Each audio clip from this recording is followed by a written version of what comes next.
샬롬 반갑습니다. 간단하게 제 소개를 하도록 하겠습니다. 현재 저는 수원에 위치한 예안교에서 교육부서를 담당하여 교육전도사로 사역을 하고 있고요. 인스타그램에서 약 52만, 유튜브에서 약 12만 정도의 팔로워를 보유하여 일상을 통해 예수님을 소개하는 사역을 하고 있는 하나님의 인플루언서 최진원 전도사라고 합니다. 오늘 이 시간에는 특별히 성과 연애에 대한 주제로 좀 이야기를 나눠볼까 합니다. 근데 연애보다는 조금 더 성에 가까운 이야기가 될 것 같아요. 그래서 우리가 크리스천으로서 성에 대해 어떠한 가치관을 가지고 어떠한 모습으로 나아가야 하는가에 대해서 한번 허심탄회하게 이야기를 해보려고 합니다. 다들 잘 들어주셨으면 좋겠습니다. 제가 전에 인스타그램을 하다가 깜짝 놀란 적이 한 번 있어요. 연애 리얼리티 프로그램이 요즘 되게 많잖아요. 근데 이 전에 나왔던 프로그램이 있는데 수위가 너무 센 거예요. 이 사진을 보면은 여왕 피구를 하는데 이게 남자의 손이 어디로 가 있어요? 여자 이렇게 궁뎅이를 그냥 잡고 있는 거예요. 그래서 보니까 이게 뭔 프로그램인가 해가지고 보니까 이 프로그램에 룰이 있는데 처음 만난 남녀가요. 따로 자는 게 아니라 같은 방에서 혼숙하는 게 룰이래요.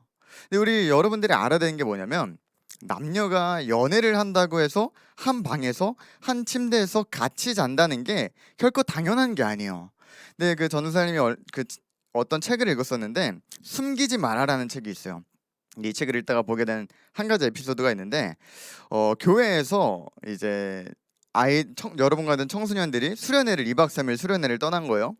그래서 첫째 날이 지나고 둘째 날 아침이 되었어요. 그래서 이제 선생님이 남자애들을 깨우려고 남자애들 숙소에 들어간 거예요. 그래서 방문을 열면서 얘들아 일어나 했는데 저기 2층 침대에 누가 있냐? 여자애가 앉아 있더라는 거예요. 그래서 놀래가지고 뭐하냐 이랬더니 보니까 그 2층 침대에서 남자랑 여자랑 같이 잤는데 같이 있는 친구들이 뭐라 그러냐면 선생님 얘네 사귀어요 모르셨구나 이랬다는 이야기를 보게 된 적이 있어요. 문제가 많죠. 여러분들은 절대 이러면 안 돼요. 우리가 이런 일들을 통해서 알 수 있는 게 뭐냐면요. 우리가 너무나도 남녀가 같이 잔다 이런 것들이 너무 쉽게 다루고 있다라는 거죠. 그래서 연애 프로그램들에서도 성이라는 것을 너무 쉽게 다루고 있음을 우리가 알 수 있습니다. 또 어떤 프로그램이 있냐? 이런 프로그램들이 있어요. 지금까지는 연애 리얼리티 프로그램들이요. 당연히 이성애를 다뤄왔어요. 그런데 이 프로그램들 보면 어떤 게 있냐? 여기 앞에 있는 이 메리큐어라는 프로그램은 세 가지 커플의 일상을 다뤄요. 그런데 하나는 레즈비언 커플, 하나는 게이 커플, 하나는 트랜스젠더 커플의 일상을 다루는 그런 모습을 보여주고 있고 또 여기 옆에 있는 남의 연애라는 프로그램은 혹시 제목이 어떤 의미일 것 같아요? 저는 이게 무슨 의미인지 잘 몰랐어요. 그런데 프로그램을 보니까 알겠더라고. 프로그램 출연진이 이게 하트 시그널 같은 프로그램인데 다 남자예요. 그래서 남자들 간의 연애라는 뜻이라는 거더라고요. 그러니까 이게 요즘 미디어가 보여주고 있는 성과 연애라는 것이죠. 그리고 우리가 유튜브에 들어가 보면요, 여러분과 같은 또래들이 성에 대해서 연애에 대해서 또 어떻게 생각하느냐가 담겨 있어요. 한번 또 볼게요. 그 중에서 몇몇 개만 캡처를 해서 왔는데요. 이제 물어보는 거예요. 10대가 성경험을 하는 것에 대해서 어떻게 생각하느냐라고 물어보니까 그에 대한 답이 뭐라고요? 전혀 나쁘지 않다고 생각한다라는 것이죠. 그리고 또 한 번 이렇게 물어봐요. 언제 처음 성경험을 하느냐라는 이런 질문을 하니까 이렇게 대답을 해요. 제 친구들은 중3에서 고1 정도는 무난하게 한다고 이렇게 보여주는 거예요. 근데 저도 이걸 보면서 그런 생각이 들었어요. 아, 믿고 싶지 않다. 전사님도 이제 교회에서 청소년들 친구들이 있는데 내가 가르치는 친구들이 이러면 안 되는데 이런 마음들이 들었어요. 물론 그런 생각도 들더라고요. 이 친구 주변에만 뭐 그런 친구들이 많은 걸 수도 있겠다라는 생각이 들기는 하는데 그런데 중요한 것은 무엇이냐면요. 이 세상의 목소리가 이렇다라는 거예요. 이 세상이 우리에게 당연하다고 말하는 것이 이러한 목소리라는 것이죠. 빠르면 초등학생부터 늦어도 고등학생 때까지는 성경험을 하는 게 당연하고 또 대학생이 되어서는 성인이 되어서는 내가 성관계를 맺지 않고 혼전순계를 지키겠다라고 이야기하는 것이 이제는 더 이상 멋진 이야기가 아니라 호구 취급을 받는 쟤 왜 저래? 왜 이렇게 뒤떨어져? 이런 이야기를 받는 시대가 바로 지금 우리가 살아가는 시대라는 것이죠. 세상은 끊임없이 우리에게 이런 것이 당연하다고 이야기하는 것을 넘어서서요, 우리 또한 그렇게 살아갈 수밖에 없도록 여러 가지 방법으로 우리를 혼란하게 만들고 우리를 유혹하게 된다라는 것이에요. 우리가 오늘 함께 알아볼 말씀을 통해서 우리가 크리스천으로서 성을 어떻게 바라보아야 할지를 한번 고민해 보았으면 좋겠습니다. 오늘 우리가 함께 알아볼 말씀은 창세기 39장 말씀이에요. 창세기 39장에는 사연이 많은 한 청년이 등장합니다. 누구일까요? 바로 요셉입니다. 요셉에게는요, 어느 날 갑자기 굉장히 큰 사건이 한 가지 일어납니다. 다른 누구도 아니라 친형들에 의해서 먼 나라에 노예로 팔려가게 되는 일이 일어난 거예요. 우리 너무나도 익숙한 말씀일 수 있겠지만 다시 한번 정말 이게 내 얘기다 생각하고 좀 이입을 해봤으면 좋겠어요. 그 당시에 요셉이 몇 살이었냐? 17살이었다고요. 아마 지금 이 강의를 듣고 있는 친구들 중에서도 딱 그 정도의 나이대 친구들이 있을 거예요. 내가 17살이라는 어린 나이에 다른 누구도 아니라 내 가족들에 의해 노예로 팔려가서 먼 나라에 가게 되었다라고 한번 생각을 해보세요. 어떨 것 같나요? 전도사님이면은 정말 그 엄청나게 내 마음속에 남은 그 큰 상처와 짙은 아픔 때문에 그 노예로 팔려간 그곳에서도 적응도 하지 못하고 정말 우울증에 시달리며 불행한 인생을 살아갔을 것만 같아요. 근데 오늘 말씀을 살펴보니까요, 요셉은 조금 달랐던 것 같습니다. 우리 함께 2절에서 5절 말씀 같이 읽어볼게요. 시작. 여호와께서 요셉과 함께 하심으로 그가 형통한 자가 되어 그의 주인 애굽 사람의 집에 있으니 그의 주인이 여호와께서 그와 함께 하심을 보며 또 여호와께서 그의 범사에 형통하게 하심을 보았더라. 요셉이 그 주인에게 은혜를 입어 섬김에 그가 요셉을 가정 총무로 삼고 자기의 소유를 다 그의 손에 위탁하니 그가 요셉에게 자기의 집과 그의 모든 소유물을 주관하게 한 때부터 여호와께서 요셉을 위하여 그 애굽 사람의 집에 복을 내리심으로 여호와의 복이 그의 집과 밭에 있는 모든 소유에 미친지라. 아멘. 자, 이 말씀을 읽어보니까요, 요셉은 좀 달랐어요. 뭐가 달랐냐면요, 하나님께서 그와 함께 하셨다는 점에서 달랐어요. 그렇게 요셉은요, 어쩌면 그 누구보다 상처가 많았고 그 누구보다 아픔이 깊었던 사람이었지만 하나님께서 그와 함께 하시기 때문에 그는 더 이상 아프지 않을 수 있었고 그는 더 이상 슬프지 않을 수 있었던 거예요. 아니, 어쩌면 그에게는 여전히 그러한 아픔과 슬픔이 남아있었을지 모르겠지만요, 그러한 것들은 도저히 요셉의 인생을 뒤흔들어 놓을 수가 없었다라는 거예요. 왜냐하면 그 어떤 아픔과 슬픔보다 크고 강하신 하나님께서 요셉과 함께 하셨기 때문이죠. 우리의 모든 아픔과 상처를 회복시키신 하나님의 은혜가 요셉에게 있었기 때문에 요셉은 그 모든 것을 이겨낼 수 있었다라는 거예요. 사실 우리가 인생을 살아가는 가운데 누구나 이러한 시기를 경험하게 돼요.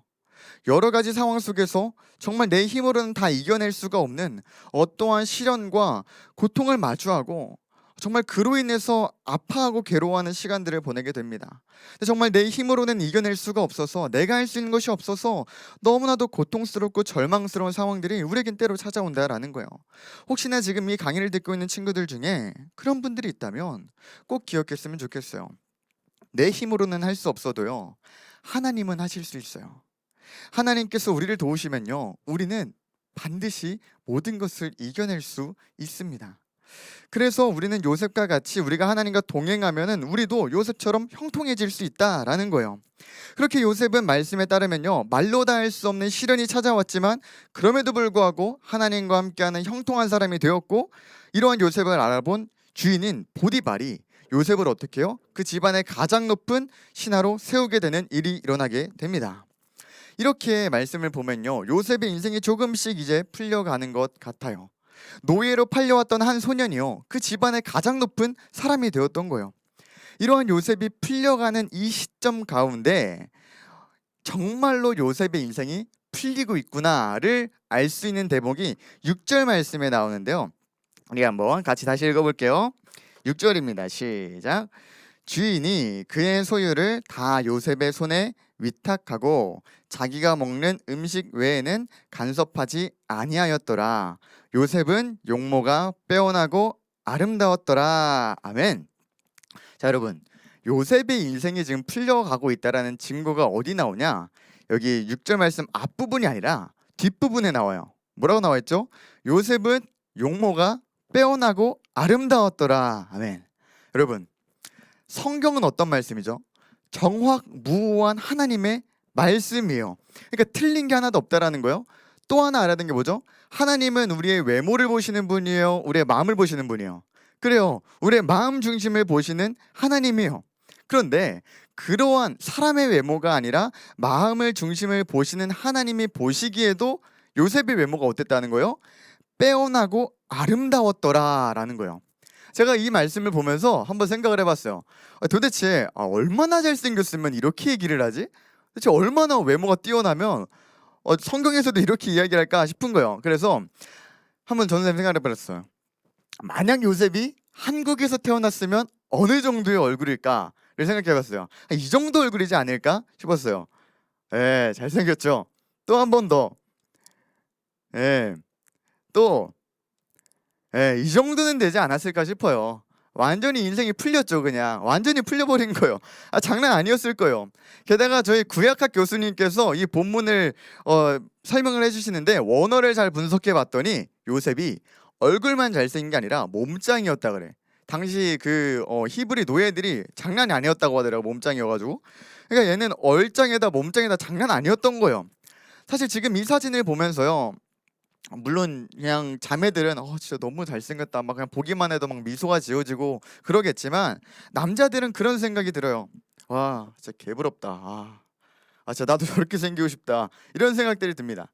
근데 분명한 건 무엇이냐면요, 우리가 지금 이 얼굴로 살아가는 것도 쉽지는 않겠지만 저런 얼굴로 살아가는 것도 쉽지는 않다는 거예요. 예. 왜냐하면 한번 생각해봐요. 저 얼굴이면 얼마나 여자들이 귀찮게 굴겠어요. 사실 전도사님 정도만 돼도 인생이 그렇게 쉽지 않아요. 꽤나 피곤하거든요. 아무튼 요셉도 마찬가지였다라는 거죠.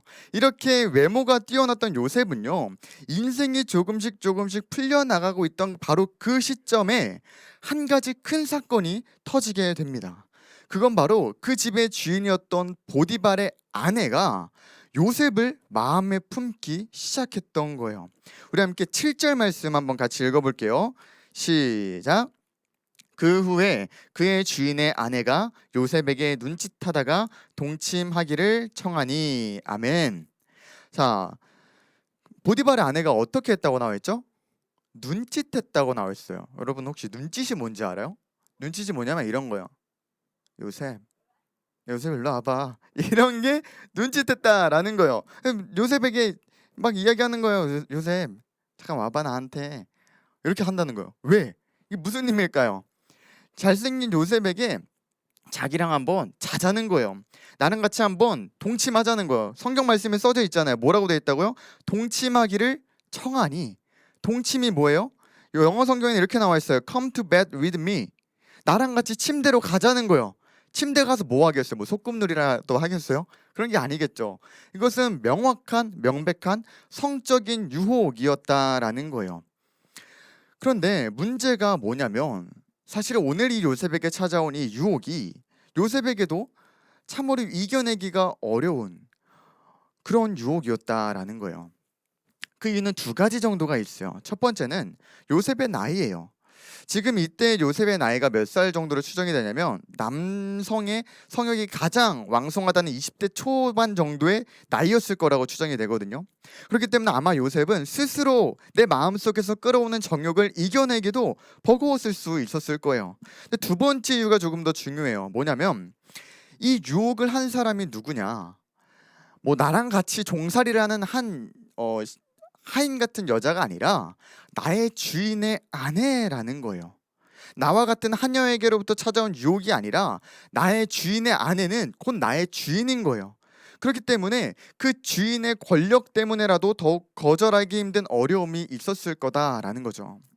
먼 나라의 노예로 팔려와서 정말 힘들게 그래도 믿음으로 열심히 살아서 드디어 내 인생이 풀려나가고 있는 이 시점에 내가 나의 주인의 말을 듣지 않는다면 어떻게 되겠어요? 조금씩 쌓여왔던 나의 커리어가, 이제는 내 인생에 풀려가던 것들이 모두 다 수포로 돌아갈 수 있는, 정말 내 인생에 거대한 영향력을 끼칠 수 있는 그런 위기가 찾아왔다라는 것이죠. 그렇기 때문에 요셉에게는 여러 가지 두려움과 걱정들이 찾아왔을 것입니다. 그래서 어쩌면 요셉에게 오늘 찾아온 이 유혹은요, 만일 그가 이러한 보디발의 아내의 유혹에 넘어가더라도 어쩔 수가 없었다고 이야기할 만한 핑계들이 너무나도 많은 그런 상황이었다라는 거예요. 근데 제가 언젠가 학교에서 구약 수업을 듣는데요. 우리 저희 교수님께서 뭐라고 하셨냐면, 이 요셉 본문을 가르치시면서 이 본문은 결코 성적 유혹을 이기라는 메시지를 주는 본문이 아니다. 그러면서 이렇게 무슨 말씀하셨냐면, 요즘 시대에 어떤 여자가 남자한테 와서 나랑 같이 자자고 이런 얘기를 하냐고, 그러는 사람 없다고, 그렇기 때문에 그런 일은 도저히 안 일어난다고, 이런 얘기를 하시는 거예요.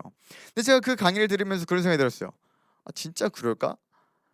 정말로 지금 이 시대에는 그런 일들이 일어나지 않을까 하는 생각이 들었어요. 여러분, 어떨까요? 과연 그럴까요? 정말로 이 시대 가운데에는 요셉에게 일어났던 이러한 일들이 도저히 일어나지 않을까요? 아닙니다. 분명히 일어나요. 지금 이 시대 가운데에도요, 우리에게 찾아올 유혹은 어마무시합니다. 물론 그것을 벌써부터 경험하고 있는 친구들도 있을 거고요. 또 앞으로 여러분들이 자라나고 성인이 되는 사회에 나감에 따라서 겪게 될 일들일 수도 있어요. 전도사님이 겪었던 일을 한번 이야기하려고요. 제가 원래 어디 가서 그렇게 제 썰을 푸는 사람이 아니에요. 왜냐하면 전도사님 소중하니까 제 얘기를 잘 안 해요. 근데 오늘 특별히 좀 이야기를 하자면, 혹시 여러분 그 인스타에서 약 50만 정도의 팔로워를 지닌 인플루언서에게는 어떤 일들이 일어나는지 궁금하지 않습니까? 참 별의별 일들이 많이 있어요. 사실 전도사님이 지금 5년 넘게 지금 6년 차 연애를 하고 있어요. 그리고 올해 9월에는 이제 결혼을 하려고 준비를 하고 있습니다. 근데 제가 여자친구가 있다라는 건요, 거의 연애 초기부터 계속해서 인스타그램이며 유튜브며 공개를 하고 만남을 가지고 있었어요. 그런데 지금도 여전히 저에게는요, 수많은 여성들로부터 노골적인 연락들이 와요. 어떨 땐 이럴 때도 있어요. 갑자기 모르는 사람한테 메시지가 나와 있는 거예요. 그래서 보니까 자기 알몸 사진을 갑자기 확 보내놔요. 그래놓고 뭐라고요? 한번 만나자는 거예요. 만나서 뭘 하려고 그래요? 그러니 어이가 없죠. 또 이뿐만이 아니에요. 또 이런 사람들도 있어요. 굉장히 서서히 다가오는 사람들이에요. 처음에 나한테 다가온 목적은 별로 그래 보이지가 않았는데 조금씩 대화를 유도해 나가는 것이 자꾸만 성적인 이야기들을 하려고 하는 거죠. 그래서 자꾸만 만나자고 하는데 언제 만나자 그래요? 자꾸 밤에 만나자 그러고 자꾸 우리 집 근처로 오겠다라는 거예요. 과연 그들의 목적이 뭘까요? 명백한 성적인 유혹이에요. 어떻게든 부적절한 성관계를 맺고자 하는 것이죠. 사실 이러한 일들만 해도 한두 번이 아니에요. 게다가 또 좀 충격적이었던 그래도 몇 번 있었던 일이 있는데, 뭐였냐면 그럴 때도 있었어요. 대놓고 어떤 사람들은 자기가 유부녀래. 그리고 돈이 많나 봐. 돈이 많은 유부녀인가 봐. 그러니까 원하는 걸 내가 다 사줄 수 있으니까 자기를 한번 만나자고 그런 메시지를 보낸 경우들도 있었어요. 이런 것도 한두 번이 아니었습니다. 이를 통해 알 수 있는 것은 무엇일까요? 지금도 여전히 우리가 살아가는 이 세상 가운데는 정말 말도 안 되는 성적인 유혹들이 수없이 찾아올 수 있다라는 거예요. 제가 지금은 공개적으로 연애를 하고 있는데도 불구하고 계속해서 이러한 유혹들이 찾아왔다면 그 전에는 어땠겠어요? 얼마나 많은 유혹들이 있었을까요? 그런데 이것은 모르는 사람에게만 찾아오는 유혹은 아니에요. 청소년 시기부터요, 지금의 여자친구를 만나기까지, 그리고 또 제가 6년이라는 시간 동안 결혼을 준비하며 연애를 해나가는 가운데에서도요, 얼마나 많은 성적인 유혹의 어려움들이 있었는지 모릅니다. 그래서 정말 때로는요, 그 앞에 내가 너무 연약해져서 정말 넘어가 버릴 것만 같은, 그냥 이제는 그냥 눈 딱 감고 그냥 저질러 버리고 싶은 그런 마음들이 드는 상황들도 적지 않았다라는 거예요. 여러분, 과연 이게 저의 인생 가운데만 일어나는 일일까요?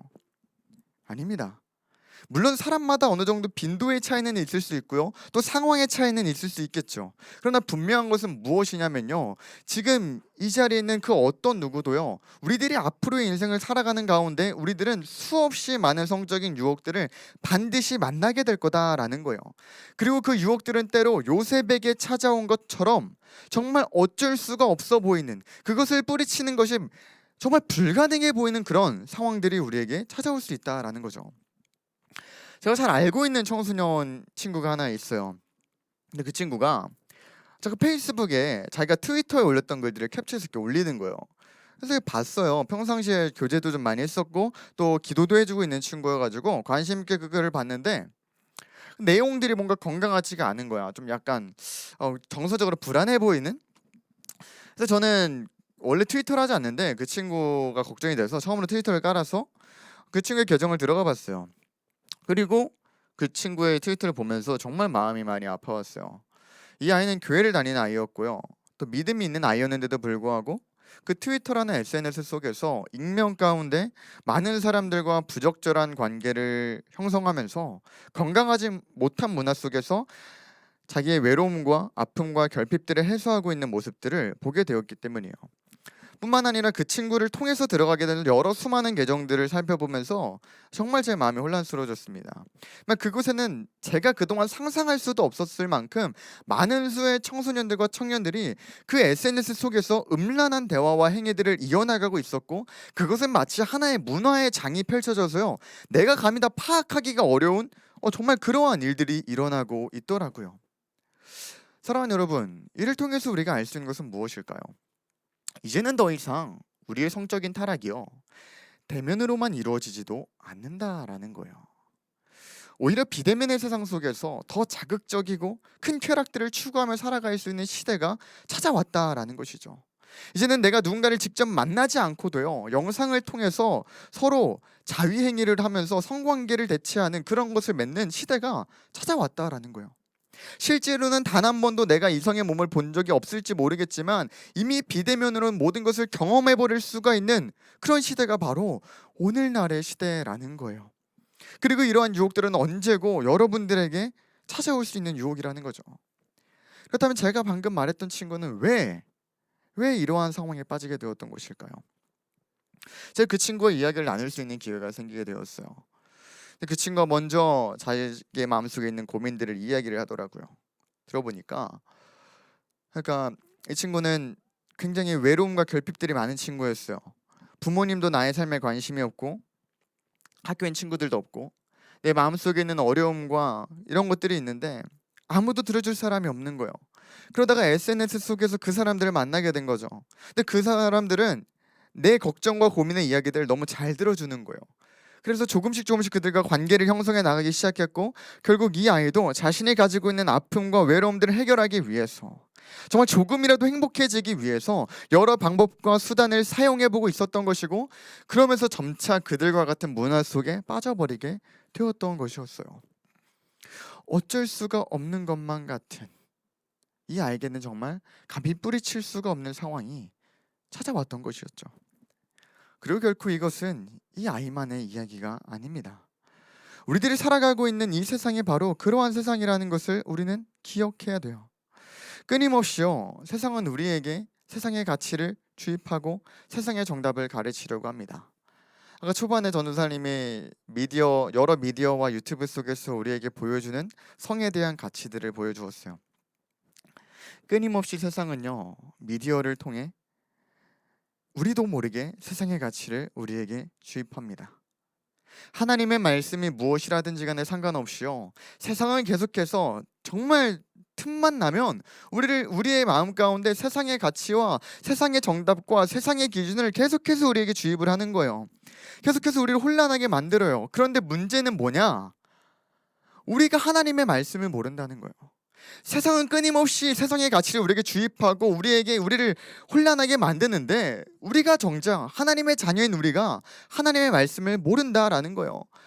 그냥 하나님, 예수님 어렸을 때부터 들었던 성경 이야기 정도만 우리의 머릿속에 좀 있을 뿐이지, 정말로 하나님께서 나의 삶의 모든 영역에서, 이러한 영역에서 하나님이 내게 무엇을 원하시는지, 하나님은 내가 이러한 영역 가운데에서 이러한 삶의 자리에서 내가 어떻게 살아가기를 원하시는지 그 말씀을 모른다라는 것이죠. 그리고 그냥 내가 대충 알고 있는 그런 하나님에 대한 지식으로 얼버무려서 함부로 판단해버리고 결정을 해버린다는 것이 우리가 가지고 있는 가장 큰 문제라는 것을 우리는 알아야 됩니다. 하나님은요, 결코 이 세상이 이야기하고 있는 것들에 대해 묵언하고 있지 않으십니다. 모른 척하고 계시지 않아요. 하나님은 오히려 우리에게 분명하게 말씀하고 계세요. 그러니까 우리가 해야 할 것은 무엇이냐? 하나님의 말씀을 올바로 알고 그 말씀을 깨닫고 그 말씀대로 살아가는 거예요. 그렇다면 우리는 어떻게 살아갈까요? 하나님께서는 우리에게 과연 무엇이라고 말씀하셨을까요? 우리 함께 말씀 한번 같이 읽어보도록 하겠습니다. 시작. 모든 사람은 결혼을 귀히 여기고 침소를 더럽히지 않게 하라. 음행하는 자들과 간음하는 자들을 하나님이 심판하시리라. 아멘. 성경은 분명하게 이야기하고 있습니다. 결혼하지 않은 모든 관계에서 이루어지는 성관계는요, 침소를 더럽히는 행위이고 이는 음행이며 간음이다라는 거예요. 하나님께서는 혼전이 이루어지는 모든 성관계에 대해서 분명하게 금지하고 있다라는 것이죠. 방금 그 밑에 말씀도 같이 한번 읽어볼게요. 시작. 나는 너희에게 이르노니 음욕을 품고 여자를 보는 자마다 마음에 이미 간음하였느니라. 아멘. 성경은요, 단순히 우리가 성관계를 맺었느냐 맺지 않았느냐에만 초점을 두고 있지 않아요. 만일 그렇다고 한다면 우리가 아까 이야기했던 것처럼 비대면으로서 할 수 있는 모든 것들을 누려도 괜찮겠죠. 막 해도 되겠죠. 하지만 성경은 그렇게 이야기하고 있지 않다는 거예요. 하나님은 말씀하십니다. 우리가 누군가를 바라볼 때 내 마음속에 성적인 욕망을 가지고 바라보기만 한다면 그것만으로도 이미 간음했다라고 이야기할 정도로요. 하나님께서는 우리의 간음함을 결코 묵인하고 계시지 않다라는 거예요. 그래서 성경은 심지어 뭐라고 이야기하냐면요. 마태복음 5장 28절 이후에 그런 얘기가 나와요. 만일 네 오른 눈이 너를 실족하게 하거든 너를 죄짓게 만들거든 그 오른 눈을 빼다 버려라. 그것이 지옥에 들어가는 것보다 낫다. 만일 네 오른손이 너를 실족하게 만들거든 차라리 네 오른손을 잘라버려라 라고 이야기할 정도로 경고하고 있어요. 근데 이게 정말로 여러분 죄 지을 거면 눈 뽑고 막 손 자르란 말이 아니에요. 쓸데없는 짓 하지 마세요. 혼나요 저 그러면은. 그래서 그런 말이 아니라 그만큼 하나님께서 그 죄들을 미워하시고 경고하신다라는 것을 말씀하시는 거예요. 다시는 쳐다보지 말라는 거예요. 다시는 그런 음란함을 간음함을 쳐다보지 말라고 하나님께서는 말씀하시는 겁니다. 그렇다면 이것이 어떻게 가능할까요? 여러 유혹의 상황들이 우리의 삶 가운데 내게는 정말 뿌리치기가 어려운, 그래서 때로는 정말 불가능에 가까워 보이는 그러한 상황들로 우리에게 찾아오는데 과연 정말 우리는 성경이 우리에게 이야기하는 대로 그렇게 살아갈 수 있는 걸까요? 여러분 꼭 기억했으면 좋겠습니다. 하나님은요, 우리에게 무언가를 말씀하실 때 결코 불가능한 것을 하라고 말씀하시지 않으세요. 우리에게 그 모든 것을 할 수 있는 능력을 허락하시고 그렇게 하라고 말씀하시는 분임을 우리는 반드시 기억해야 합니다. 아까 이야기했던 것처럼요, 어쩌면 요셉의 상황도 어쩔 수 없었다고 이야기할 만한 상황이었어요. 정말 감히 뿌리칠 수가 없는 유혹이었던 것이죠. 하지만 요셉은 그 유혹을 이겨냅니다. 내 안에 차오르는 정욕도 이겨냈고요. 또 정말 이제는 조금씩 풀려가는 것 같은 내 인생에 거대한 영향력을 줄 수도 있는 그 권력의 무서움까지도 이겨내고 그 주인의 아내와의 잠자리를 거부합니다. 여러분, 어떻게 요셉은 그럴 수 있었을까요? 사실 이것은 정말 쉬운 일이 아니었어요. 만일 여러분들이 죄 앞에 넘어져 본 경험이 있다면, 그리고 회개하고 결단했지만 또다시 그 죄 앞에 내가 넘어져 본 경험이 있다면 아마 이제는 여러분들이 더욱 철저하게 알 거예요. 아, 정말 내 힘으로는 죄를 이겨낼 수가 없구나. 아, 나에게는 도저히 이 죄들을 극복해낼 힘이 없구나. 나는 이 죄 앞에서 정말 무능력하고 연약하구나 라는 것을 여러분도 알 거예요. 그런데 요셉도 여러분들과 마찬가지였다는 거예요. 요셉은 뭐 태어나기를 우리와 다르게 죄 앞에서 더 강하게 태어났을까요? 아니에요. 그렇지 않아요. 요셉도 똑같이 우리와 같은 죄인으로 태어났습니다. 그런데 요셉은 어떻게 이렇게 행동할 수 있었을까요? 꼭 기억했으면 좋겠어요.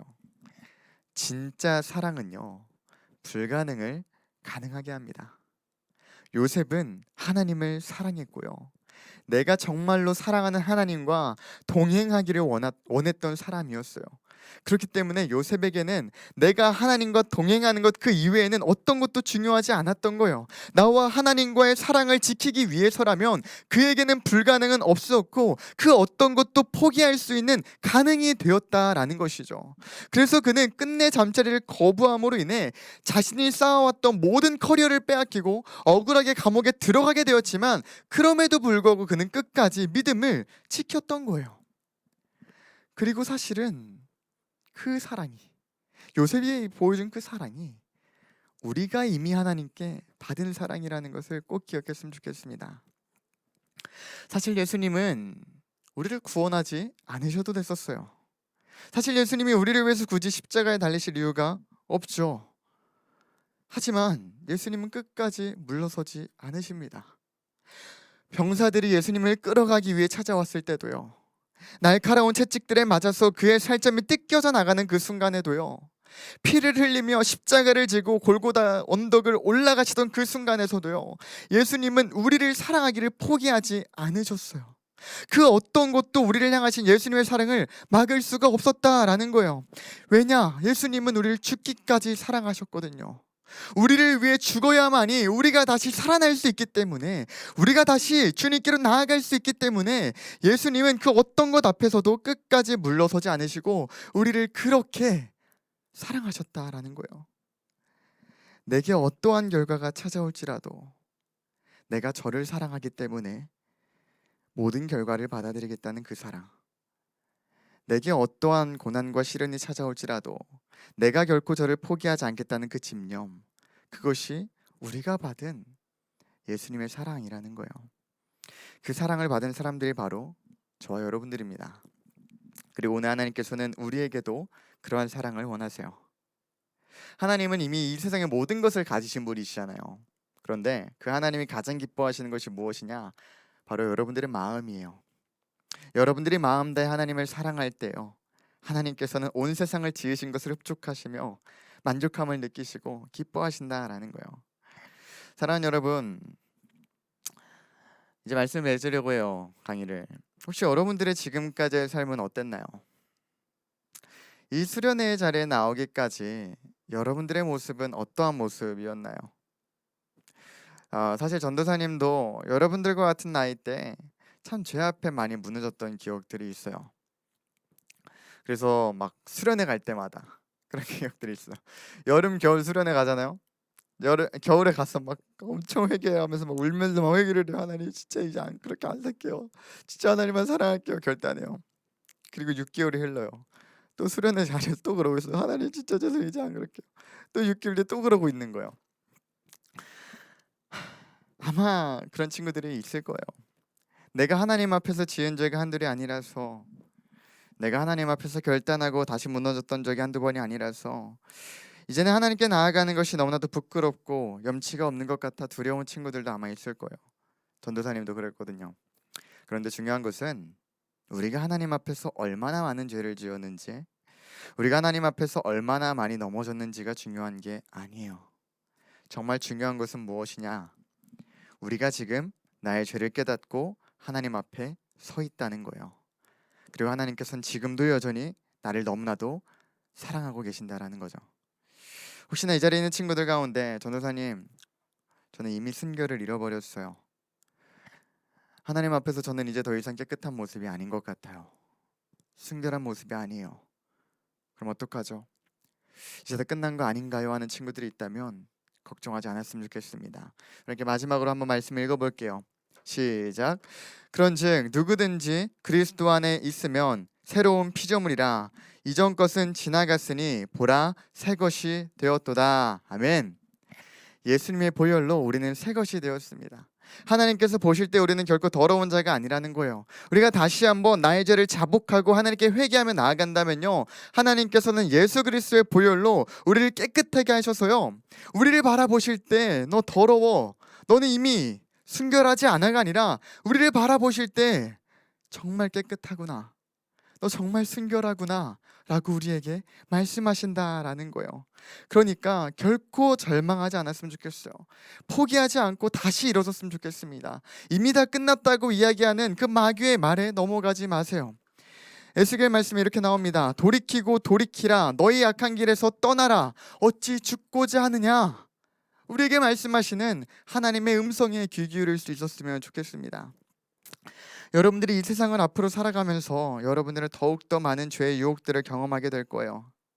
그리고 때로는 그 죄악에 젖어서 내가 지금 악을 행하고 있는 건지도 자각하지 못하기도 하며, 때로는 내가 그것을 깨닫게 되었지만, 내가 지금 죄를 짓고 있다는 것도 알고 있지만 도저히 내가 이것을 이겨낼 용기와 내가 이러한 죄를 짓지 않고 살아가는 삶이 자신이 없어서 이 죄가 주는 쾌락이 너무나도 좋아서 망설이고 있는 우리들의 모습을 발견하게 될지도 모릅니다. 하지만 오늘 이 말씀 꼭 기억했으면 좋겠습니다. 돌이키고 돌이키라. 너희 악한 길에서 떠나라. 어찌 죽고자 하느냐.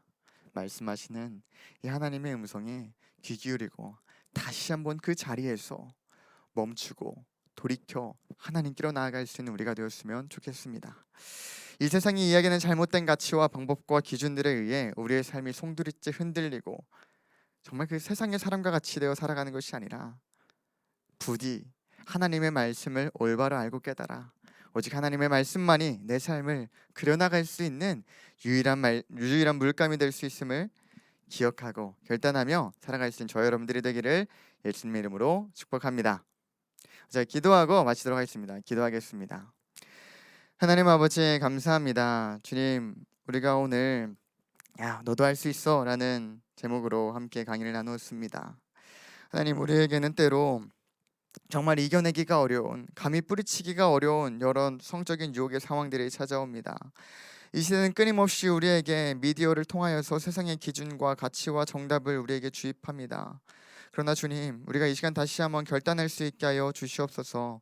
우리가 이 세상이 말하는 것을 듣는 것이 아니라 우리를 혼란하게 만드는 마귀의 음성이 흔들리는 것이 아니라 우리가 어떻게 살아가기를 명확하게 말씀하고 계시는 그 하나님의 말씀을 알고 깨달아 현재의 자리에서 다시 한번 멈추고 돌이켜 주님께로 돌아가기를 결단하는, 정말 하나님과의 사랑을 지키기 위해서 매일같이 하나님과 동행하기 위해 모든 것을 헌신하고 희생하고 포기하기를 결단할 수 있는 그런 멋진 믿음의 자녀들로 성장할 수 있는 우리들이 될 수 있도록 주님 은혜를 더하여 주시옵소서. 감사합니다. 이 모든 말씀 살아계신 예수 그리스도의 이름으로 기도드립니다. 아멘.